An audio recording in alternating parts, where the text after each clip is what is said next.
Shalom, selamat malam jemaat yang dikasihi dalam Tuhan Yesus Kristus. Pada malam hari ini saya akan membawakan kepada kita renungan firman Tuhan yang saya beri judul, apa yang engkau cari dalam hidup ini? Apa yang engkau nantikan? Ada sebuah lagu mengatakan, apakah kau payah mencari-cari, gitu ya. Apakah kau payah berkeliling?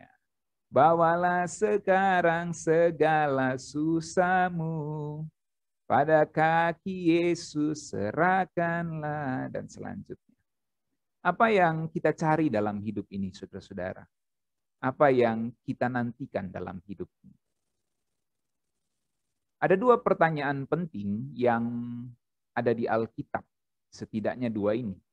Yang pertama ada di awal Perjanjian Lama, dan yang kedua ada di awal Perjanjian Baru.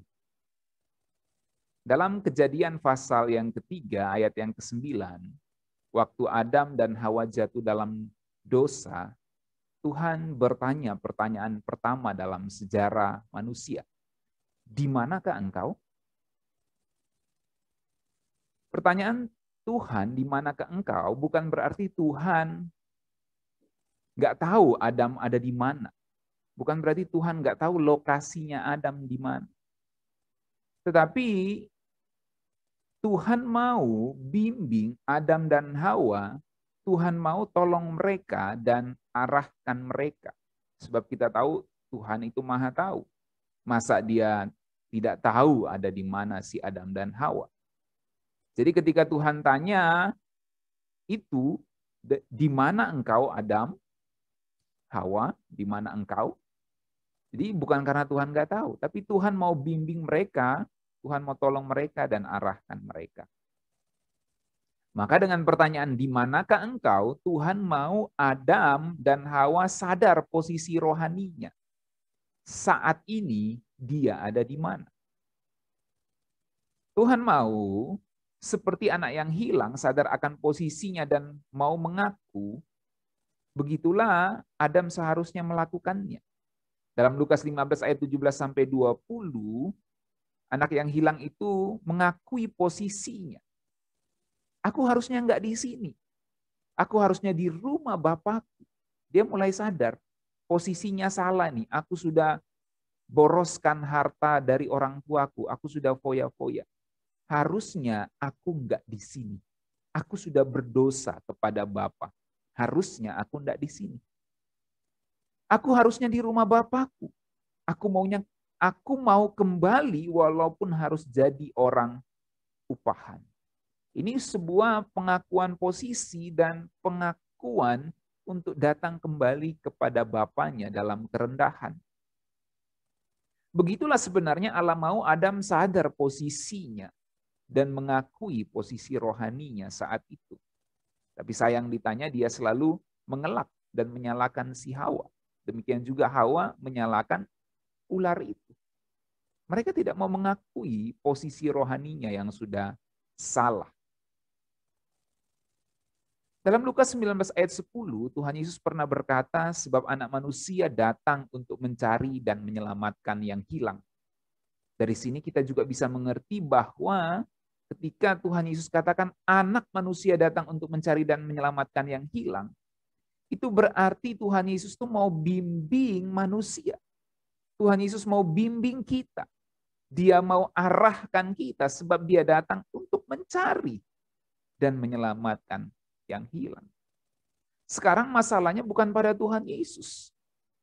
Tetapi masalahnya adalah pada kita. Sadarkah kita pada posisi kita bahwa kita ini sedang terhilang? Bahwa kita butuh Tuhan, bahwa kita butuh Dia untuk menyelamatkan kita. Dan karena itulah Dia datang. Karena Dia mau menyelamatkan kita. Itu pertanyaan pertama dalam Alkitab. Pertanyaan kedua ada di awal Perjanjian Baru. Ini adalah pertanyaan dari para Majus. Dalam Matius 2 ayat 1 dan 2, sesudah Yesus dilahirkan di Bethlehem di tanah Yudea, pada zaman Raja Herodes datanglah orang-orang Majus dari timur ke Yerusalem dan bertanya-tanya, di manakah dia raja orang Yahudi yang baru dilahirkan itu? Kami telah melihat bintangnya di timur dan kami datang untuk menyembah dia. Pertanyaan orang-orang Majus ini adalah soal pencarian, saudara-saudara. Ini adalah pencarian terpenting dalam hidup mereka. Ketika mereka mengatakan, di manakah raja orang Yahudi yang baru dilahirkan itu? Kami datang mau atau untuk menyembah dia. Saudara perhatikan bahwa mereka sangat menantikan saat di mana mereka bisa sujud menyembah kepada raja yang baru dilahirkan itu. Itulah sebabnya mereka datang jauh-jauh mencari ke tanah Yudea, ke Bethlehem, ke Yerusalem, kemana saja Tuhan mengarahkan mereka melalui bintang itu. Kenapa mereka mau mencarinya? Karena mereka sangat menantikan saat di mana mereka bisa sujud menyembah kepada raja yang baru dilahirkan itu. Jadi kalau kita secara cepat mau refleksikan dalam hidup kita, apa yang kita cari dalam hidup ini? Apa yang paling kita nantikan?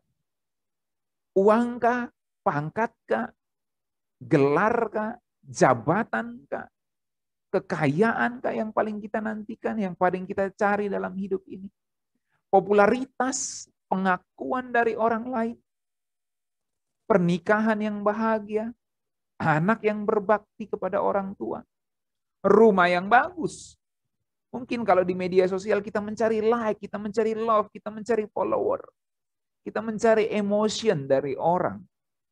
Di YouTube mungkin orang cari subscriber, cari viewer, cari pengakuan, cari kepuasan semu di bumi ini. Dengan media sosialnya.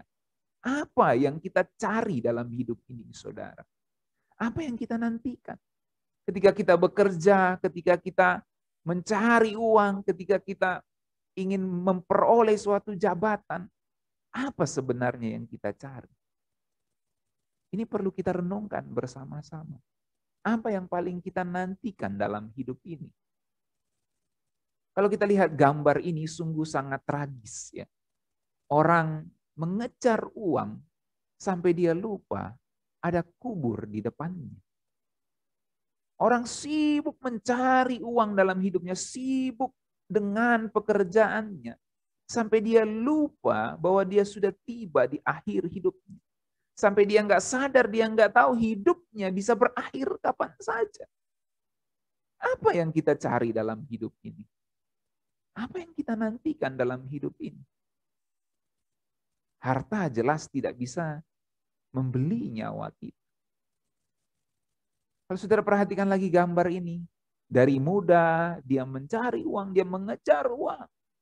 Dia mulai mendapatkan sedikit di gambar yang kedua. Tetapi kemudian ketika dia mendapatkan banyak duit, begitu habis jalan hidupnya. Dia sudah menjadi tua dan ternyata hidupnya harus end, harus berakhir. Apalah gunanya uang yang dia cari selama ini kalau begitu? Jadi mari kita coba renungkan dalam hidup ini, saudara. Apa sebenarnya yang kita cari?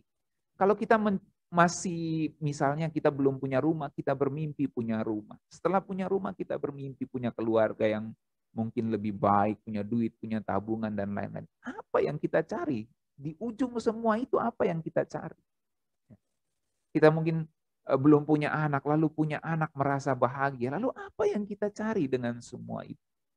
Mungkin yang belum menikah pengennya dapat laki-laki, dapat perempuan yang bagus. Apa yang kita cari? Kita yang masih studi, masih belajar, apa yang kita cari dalam hidup ini? Prestasi dan lain-lain. Itu semua baik. Tapi kita tidak boleh lupa bahwa ada ujungnya. Dan kita masalahnya adalah kita nggak tahu kapan kita mati. Kapan kita sampai di ujung jalan hidup kita, itu yang kita nggak tahu. Makanya tadi ada lagu, kau buka mataku, hati dan pengertianku. Hidup ini untuk mengabdi bagimu di sisa hariku. Kaulah tujuanku, indah kerajaanmu, di ujung jalanku. Nampak matahari kehidupan yang tak pernah terbenam. Itu maksudnya Allah yang kita cari selama ini. Di ujung jalan kita ada Tuhan. Sudah bayangkan kalau kita mati tiba-tiba. Siapa yang ada di ujung jalan kita itu? Ya. Ini kita mendengar ya. Kami tadi mendengar ada berita duka dari keluarga kami di Kalimantan ya. Kakek istri saya yaitu dipanggil Tuhan dalam usia yang sudah tua. Sungguh beliau menjadi teladan bagi anak cucunya, ya, orang yang mengasihi Tuhan. Bahkan ketika saya datang ke tempat kakek kami itu di Pampang, kalau dia berdoa itu menggetarkan hati. Menggetarkan hati. Saya pertama kali dengar dia berdoa itu sangat menggetarkan. Dan itu pengalaman pribadi yang sukar diceritakan. Ada sesuatu atmosfer tersendiri yang saya rasakan dan ada impresi di hati sendiri yang saya rasakan. Ini orang tulus, ini orang doanya itu penuh dengan ketulusan di hadapan Tuhan. Itu luar biasa. Jadi dia mengakhiri pertandingan hidupnya dengan baik. Pertanyaannya bagaimana dengan kita, saudara? Jangan sampai kita sibuk dengan kegiatan dunia, dengan yang kita anggap sebagai pelayanan, tetapi di ujung jalan kita tidak ada matahari yang tidak pernah terbenam itu. Artinya tidak ada Tuhan di sana. Menarik sekali bahwa dari para majus kita belajar pencarian dan penantian kita ini harus berakhir pada titik ini. Bertemu dan menyembah Tuhan Yesus. Amin. Jadi dari para majus kita belajar bahwa pencarian dan penantian kita itu harus berakhir pada titik di mana kita bertemu dan menyembah Tuhan Yesus. Yang perlu kita mengerti adalah bahwa kita tidak mungkin bertemu dan sujud menyembah Tuhan kalau dalam perjalanan hidup ini kita tidak mencari dan tidak punya keinginan kuat untuk bertemu dan menyembah Dia setiap hari. Saudara coba pikirkan bagaimana para majus bisa datang dari tempat mereka di Persia untuk datang sampai ke daerah Yudea, sampai ke daerah Yerusalem, sampai ke daerah Bethlehem. Bagaimana mereka bisa sampai ke sana? Bagaimana mereka bisa tahan hanya mengikuti bintang di zaman dulu itu? Penuh dengan resiko, bisa ada perampok di jalan, bisa ada perompak di jalan, bisa mereka dibunuh di jalanan. Tetapi mereka saking punya kerinduan untuk bertemu sang raja yang baru dilahirkan dan datang sujud menyembahnya. Bahkan mereka membawa harta bendanya untuk dipersembahkan kepada Tuhan Yesus. Jadi kenapa mereka bisa bertahan dari perjalanan yang jauh di Persia sampai ke daerah Bethlehem? Sebab mereka punya keinginan yang kuat untuk mencari dan bertemu dengan Tuhan untuk menyembahnya. Dan kerinduan dan keinginan yang kuat untuk bertemu dengan sang raja yang baru dilahirkan itu dimiliki oleh mereka setiap hari. Kalau misalnya mereka berangkat sudah seminggu di perjalanan, tiba-tiba nggak jadi deh, saya nggak jadi nggak pengen, tiba-tiba saya nggak pengen tuh nyembah raja yang baru dilahirkan tuh. Saya tahu sih, kan mereka ahli bintang. Saya tahu sih bintang itu memang menandakan kelahiran sang raja. Tapi ya ngapain juga ya, saya bawa emas, kemenyan, dan mur ini. Mendingan pulang aja deh, nggak jadi gitu. Biar aja rajanya lahir. Tapi saya nggak perlu, saya pulang aja di tengah perjalanan. Mereka bisa saja melakukan itu. Tapi mengapa mereka bisa bertahan? Ya, karena mereka punya keinginan dan kerinduan yang kuat untuk bertemu sang raja itu setiap hari. Saya berharap saudara bisa menangkap pengertian dari cerita yang kita sudah ketahui ini dari sejak dahulu. Mereka punya keinginan dan kerinduan yang kuat untuk bertemu sang raja itu. Dan keinginan itu dibangun setiap hari, saudara. Sehingga akhirnya di ujung jalan mereka bertemu dan menyembah Tuhan Yesus. Saudara-saudara, dalam 2 Timotius 4 ayat 8 firman Tuhan katakan, sekarang telah tersedia bagiku mahkota kebenaran yang akan dikaruniakan kepadaku oleh Tuhan, hakim yang adil pada harinya. Tetapi bukan hanya kepadaku, melainkan juga kepada semua orang yang merindukan kedatangannya. Adakah dalam perjalanan kehidupan kita setiap hari, kita benar-benar merindukan kedatangan Tuhan? Kita tidak mungkin merindukan kedatangan Tuhan di ujung akhir sejarah dunia ini kalau kita setiap hari tidak pernah merindukan kedatangannya. Sama seperti para Majus, mereka punya keinginan yang kuat untuk bertemu raja yang baru dilahirkan. Maka mereka bisa bertahan sepanjang perjalanan itu dan akhirnya mereka tiba pada ujungnya. Kita tidak mungkin sampai merindukan kedatangan Tuhan. Kita tidak mungkin merindukan kedatangan Tuhan yang ada di akhir zaman, di ujung akhir zaman, kalau kita tidak merindukannya setiap hari. Jadi apakah kita merindukan kedatangan Tuhan Yesus? Mari kita renungkan ini, saudara. 2 Petrus 3 ayat 11-13. Segala sesuatu akan hancur, tetapi sesuai dengan janjinya, kita menantikan langit yang baru dan bumi yang baru, di mana terdapat kebenaran. Pertanyaannya, adakah kita menantikan langit baru dan bumi baru ini? Atau kita sudah cukup puas dan menjadikan bumi atau dunia sekarang ini adalah rumah kita? Kita nggak menantikan dunia baru yang Tuhan sediakan. Cukup di bumi ini aja deh. Saya nggak perlu dunia baru yang Tuhan sediakan. Cukup Tuhan berkati saya dengan berkat-berkatnya di bumi ini. Saya senang dengan berkat-berkat Tuhan setiap hari di bumi ini. Tapi Alkitab katakan kita nggak seperti itu. Kita seharusnya menantikan langit baru dan bumi baru di mana terdapat kebenaran. Kenapa kita harus menantikan ini? Sebab segala sesuatu akan hancur. Tetapi sesuai dengan janjinya kita menantikan tanah air yang Tuhan janjikan itu. Jadi adakah kita menantikan kehidupan di dunia akan datang di langit baru dan bumi baru, saudara? Atau kita hanya puas menjadikan dunia sebagai rumah kita? Dalam Ibrani 11 ayat 13-16. Dalam iman mereka semua ini telah mati sebagai orang-orang yang tidak memperoleh apa yang dijanjikan itu. Tetapi yang hanya dari jauh melihatnya dan melambai-lambai kepadanya dan yang mengakui bahwa mereka adalah orang asing dan pendatang di bumi ini. Ibrani 11 ini bicara tentang tokoh-tokoh iman. Dan tokoh-tokoh iman ini semua dicatat adalah orang asing dan pendatang di bumi. Maka kalau kita adalah orang beriman, kita adalah orang asing dan pendatang di bumi ini. Kenapa kita orang asing dan pendatang di bumi ini? Kenapa kita hanya perantau di bumi ini? Sebab, ya, Alkitab katakan, mereka yang berkata demikian menyatakan bahwa mereka dengan rindu mencari suatu tanah air. Jadi kalau kita nggak dengan rindu mencari suatu tanah air yang Tuhan janjikan, kita bukan perantau dan pendatang di bumi ini.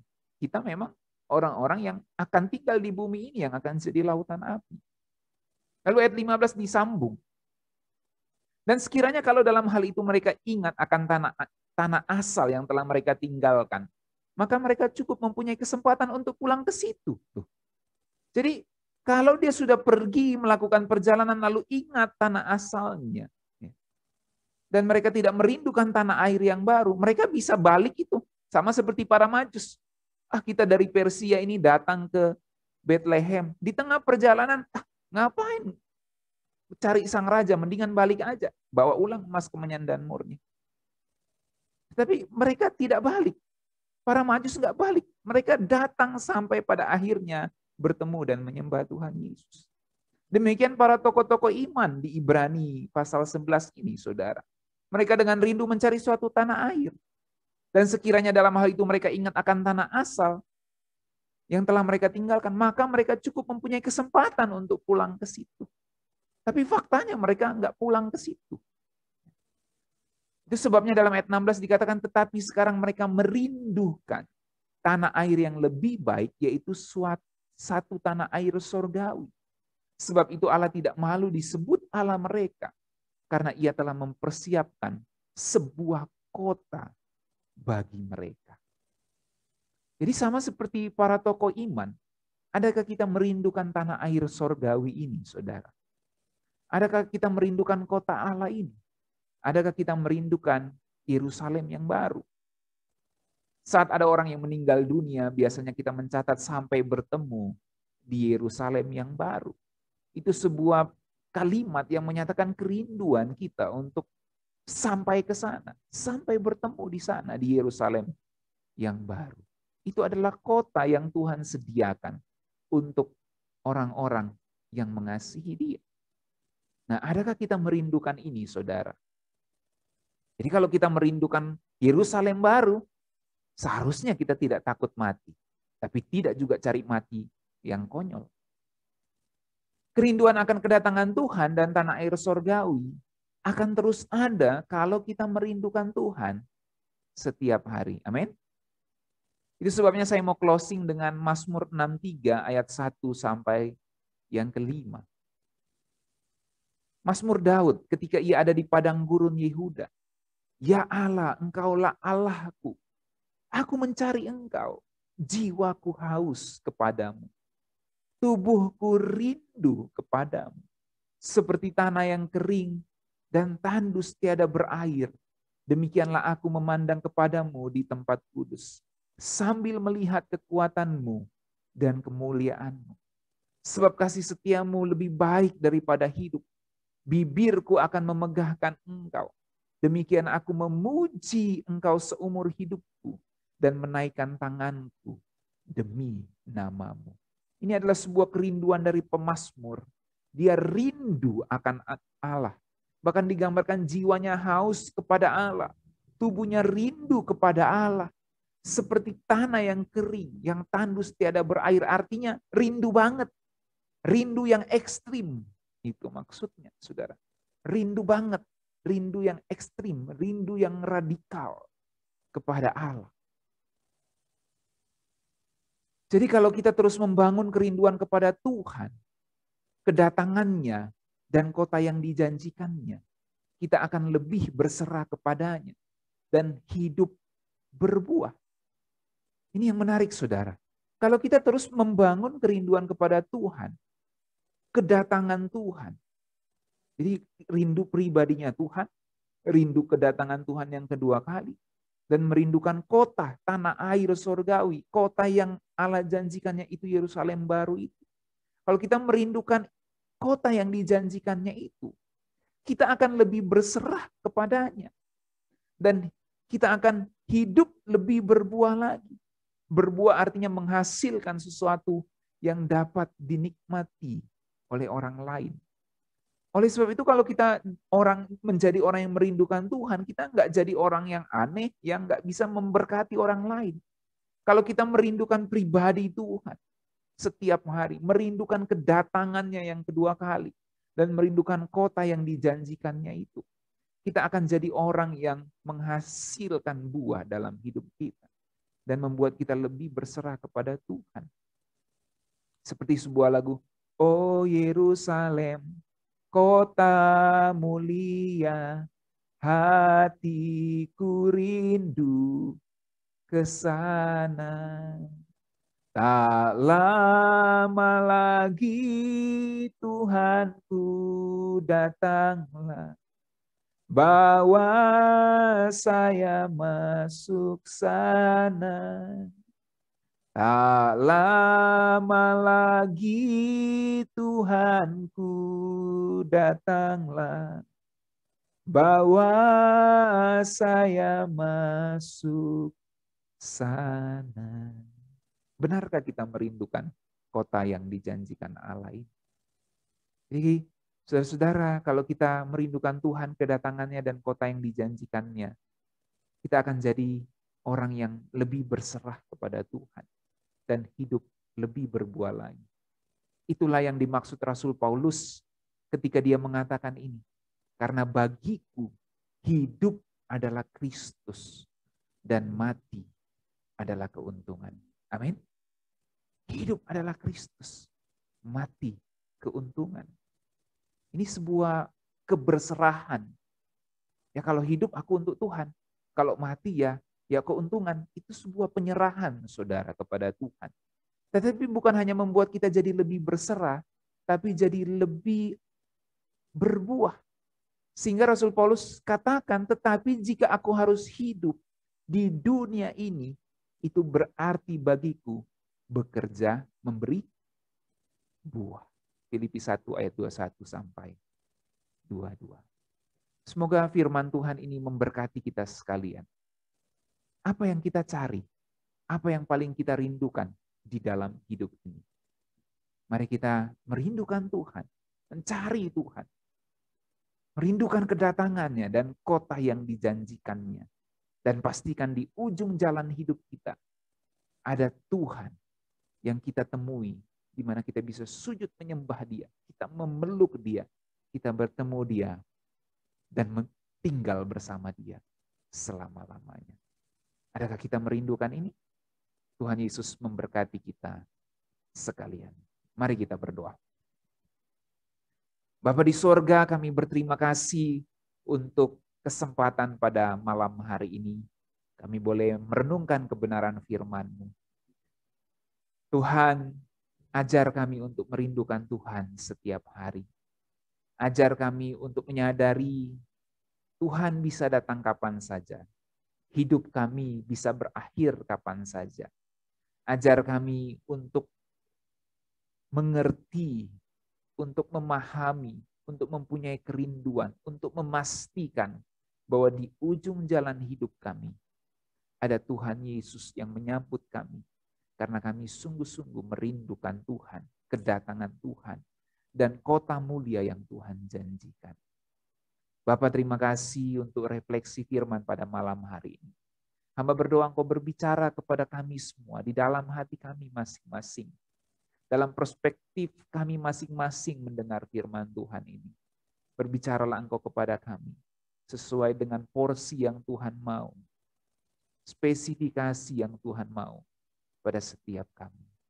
Dari anak-anak sampai orang tua. Engkau berikan wisdom, hikmat dari apa yang telah kami dengarkan. Di dalam nama Tuhan Yesus kami berdoa. Haleluya. Amin.